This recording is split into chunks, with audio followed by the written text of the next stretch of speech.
The summer of '78 in Redemption Creek was a crucible. The sun wasn't just shining, it was a blacksmith's hammer beating down on the land, forging the very air into a tangible, suffocating weight. Every breath felt like inhaling sandpaper, and the ever-present dust, fine as powdered bone, settled on everything, coating my beard, gritting between my teeth. My canteen, no matter how often I refilled it, always seemed to be mocking me, half empty. My horse, Old Blue, snorted and pawed. At the ground, agitated by the oppressive heat, his ribs showing through his dusty hide. I'd seen my share of forgotten towns since Vicksburg, but this place had a stillness that hummed with a different kind of silence.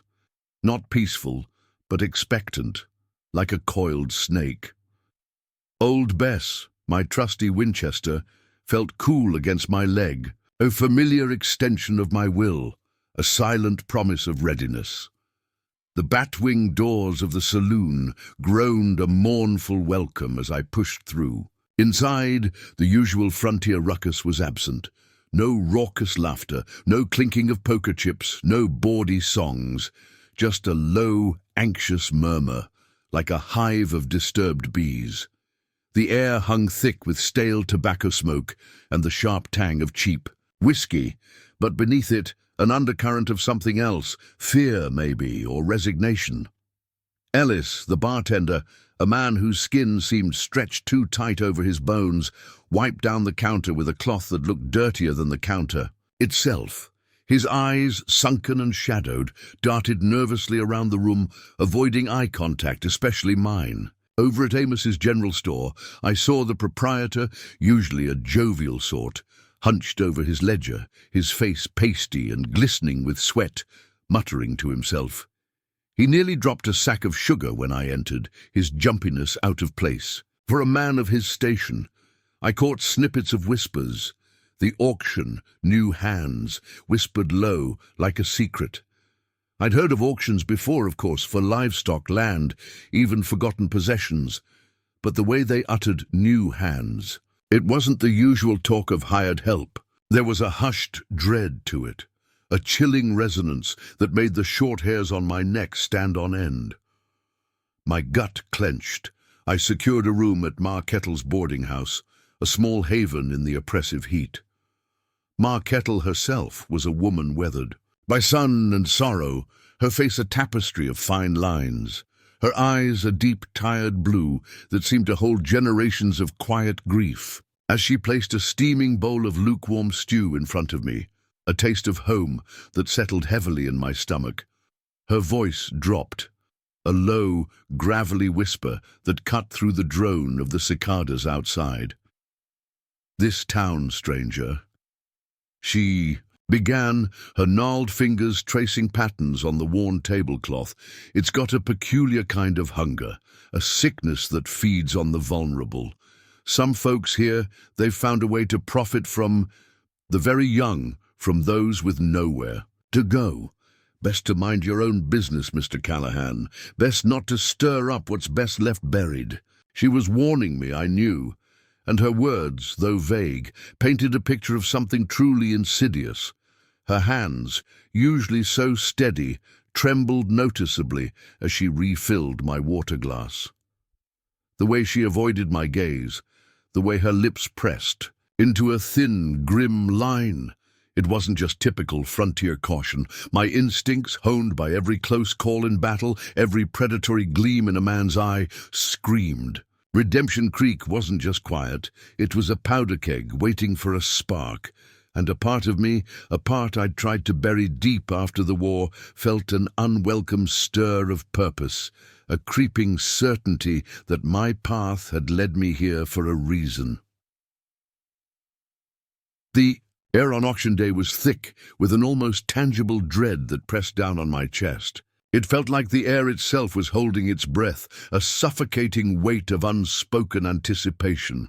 I found myself drawn to the town square, a morbid curiosity pulling me, an undeniable pull towards whatever dark secret this town held. The crowd was enormous, packed shoulder to shoulder under the merciless sun, hardened ranch hands, their faces grim, stern-faced women in their finest yet still somber Sunday dresses, even a scattering of wide-eyed children hoisted onto shoulders, their innocent faces utterly oblivious to the horror about to unfold. The air was thick with a profound, almost reverent silence, punctuated only by the occasional dry cough or the restless shuffle of feet. It was a silence that reeked of complicity, of a community that had learned to turn a blind eye, to numb itself to unspeakable acts. Then they started bringing them out.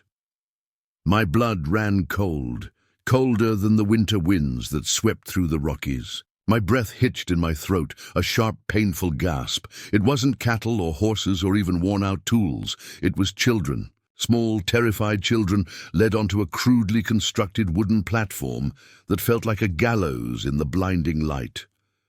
They were gaunt, their clothes patched and torn, hanging loosely on their small, fragile frames, their eyes wide with a terror that would forever be etched into the darkest corners of my memory, darted frantically around the crowd, searching for what? For a kind face? For escape?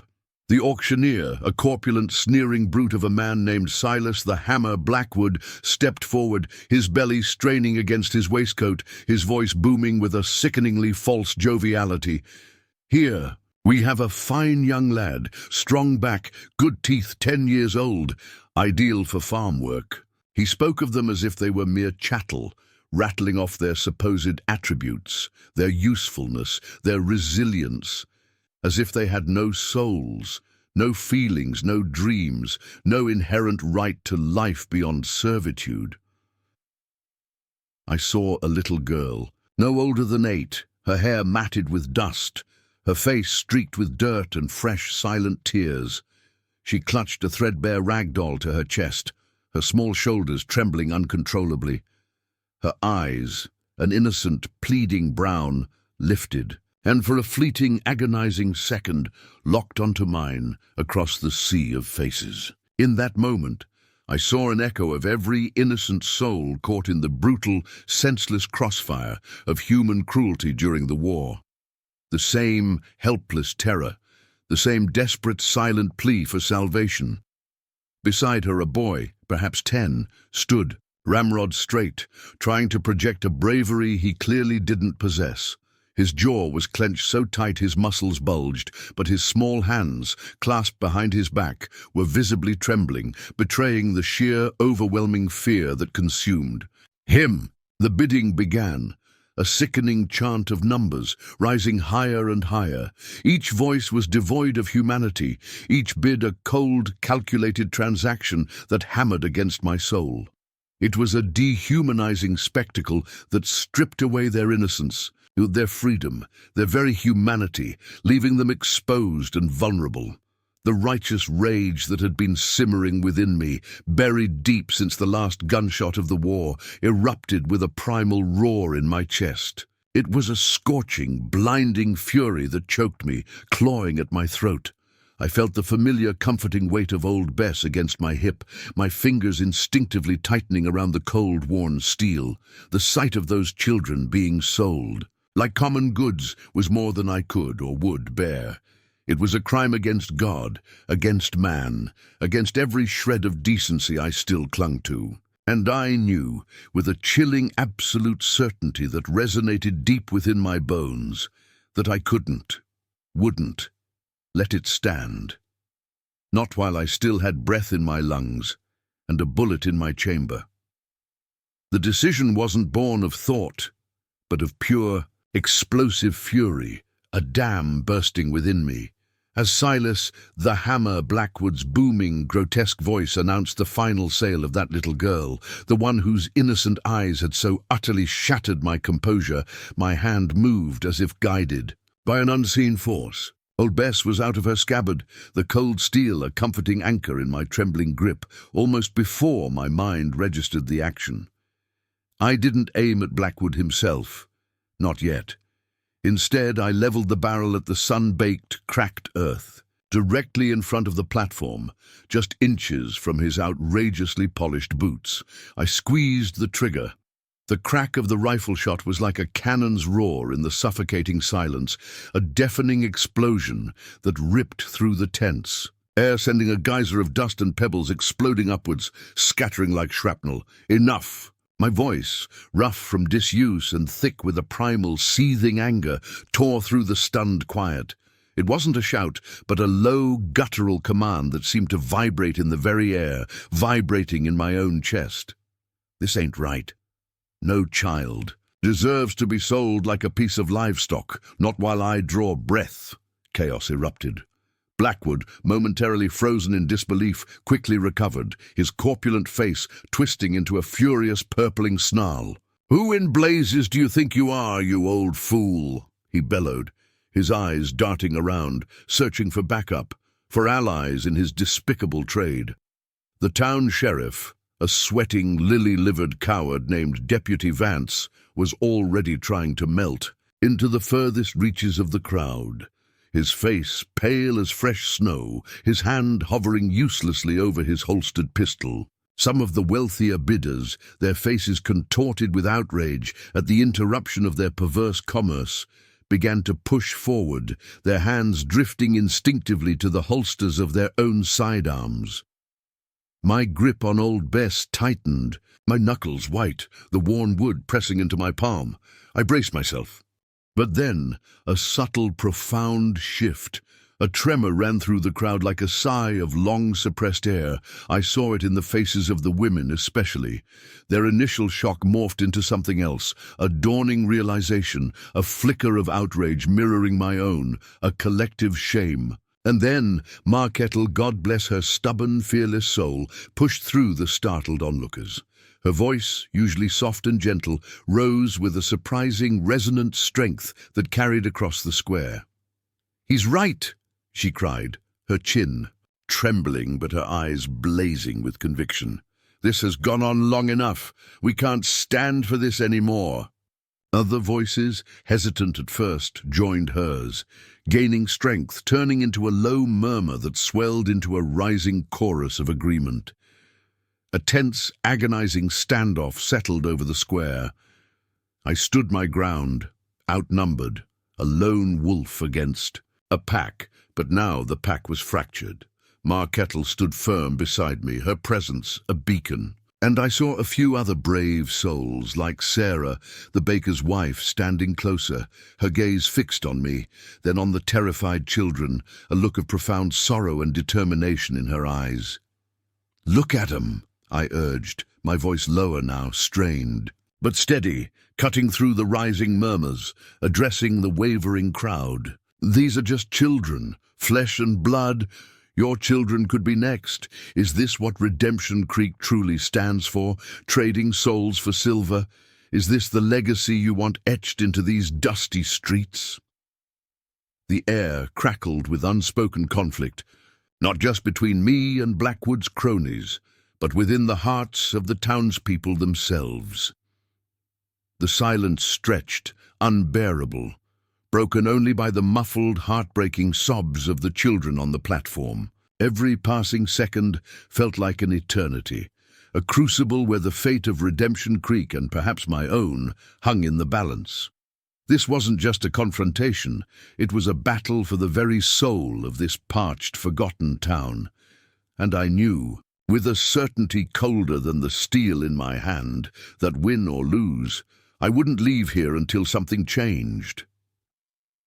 The turning point wasn't a violent surge, but a quiet, profound act of courage that rippled through the stunned, wavering crowd. It was Sarah, the baker's wife, a woman whose hands usually kneaded dough, now demonstrating a strength far beyond flour and water.